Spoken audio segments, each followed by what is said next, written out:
കാനം രാജേന്ദ്രൻ ശക്തനായ നേതാവായിരുന്നു. CPM-ന്റെ നിഴലിൽ പലപ്പോഴും കാനം ഒതുങ്ങിയെങ്കിലും കഴിഞ്ഞ 5-8 വർഷമായി CPI-ക്കുള്ളിൽ കാനത്തിന് ഒരു എതിരാളിയില്ല എന്നതായിരുന്നു സത്യം.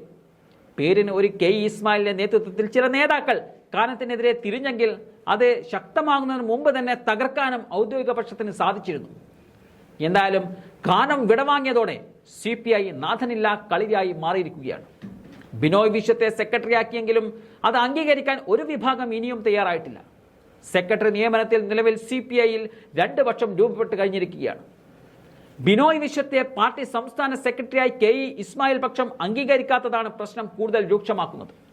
ബിനോയിയുടെ സെക്രട്ടറി സ്ഥാനം സംസ്ഥാന കൗൺസിലിൽ അംഗീകരിക്കേണ്ടതുണ്ട്. ഇതിനായി 28-ന് ചേരുന്ന കൗൺസിൽ യോഗത്തിൽ ബിനോയ്ക്ക് പകരം മറ്റൊരാളെ നിർദ്ദേശിക്കാനാണ് നീക്കം നടക്കുന്നത്.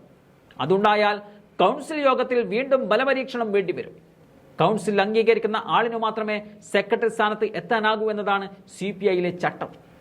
കാനത്തിനൊപ്പം നിലനിന്ന മുതിർന്ന നേതാവാണ് ബിനോയ് വിശ്വം. എന്നാൽ കാനത്തിനുണ്ടായിരുന്നത്ര പിന്തുണ ആ പക്ഷത്തുള്ളവരിൽ നിന്നും ബിനോയ്ക്ക് ലഭിക്കില്ലെന്നാണ് മറുഭാഗത്തിന്റെ വിലയിരുത്തൽ. ഇസ്മായിൽ പക്ഷ നേതാക്കൾ രണ്ടും കൽപ്പിച്ചുള്ള ചരടുവലികളാണ് നടത്തുന്നത്. കൗൺസിലിൽ ഭൂരിപക്ഷവും കാനത്തെ പിന്തുണക്കുന്നവരാണ്. ഇതെല്ലാം മനസ്സിൽ വെച്ച് സ്ഥാനാർത്ഥിയെ നിർത്താനും വിമതപക്ഷം ആലോചിക്കുന്നുണ്ട്.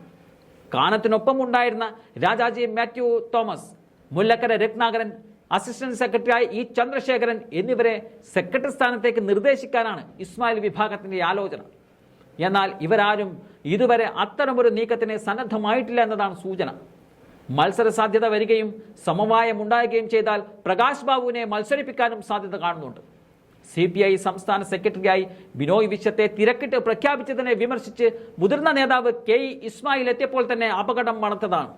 നേതൃത്വം ഏറ്റെടുക്കാൻ നേതാക്കൾ പാർട്ടിയിൽ ഒരുപാടുണ്ടായിരുന്നെങ്കിലും കാനം രാജേന്ദ്രന്റെ വിശ്വസ്തതയിൽ വിശ്വസ്തനായ ബിനോയ് വിശ്വത്തെ തന്നെ സെക്രട്ടറിയാക്കാൻ ഒടുവിൽ CPI തീരുമാനിക്കുകയായിരുന്നു.